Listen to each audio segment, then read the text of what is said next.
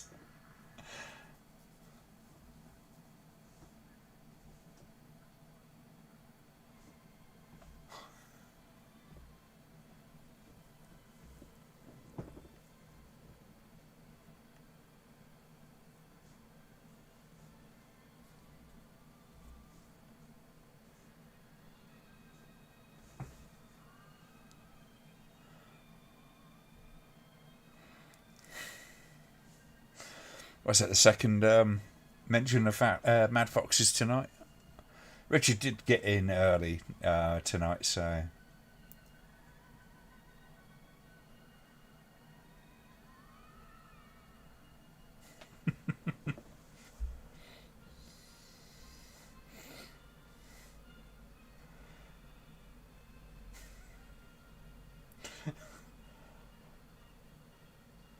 See, I'm not sure if an HD kind of like presentation of this would help or hinder that particular scene.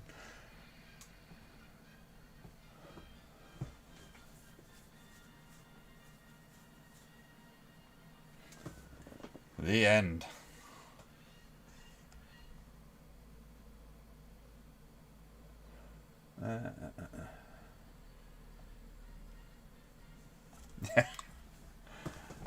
Well, that was a weird one for a night like this, but I hope you enjoyed that, and I think we've had the chance to watch two rather fun films. Well, as fun as the Andromeda strain gets, but I enjoy the hell out of it anyway. So I think there's a post-credit scene in this, but I'm going to pause that there so I can actually concentrate on signing off for the evening, because we are quite late. It's been a long one because Andromeda Strain was a long film. I hope you had fun with that. I certainly did, and I should be doing another one of these next Friday. See how things go. I've got a potentially very busy week coming up because it's first week with the students back in the building, and that might just try my patience. I'm sure it'll be lovely. And we're dealing with a few crises, not least a falling down ceiling in another part of the building. So, all going to be a bit crazy. Hopefully we'll be able to get that done, and I shall be working on the Exorcist 2 review over the rest of the weekend, and hopefully, all being well, I'll get that up Monday at the latest. No promises, but I'm going to try to do that. So I will say thank you very much for joining. I know it's been a long one.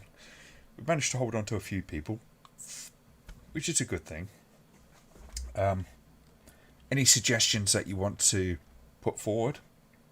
Rambleholics is the place to do it. Any of the ones that you've suggested tonight, that's the place to do it.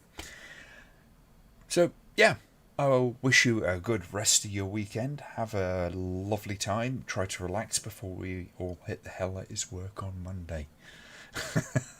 Take care, folks, and good night.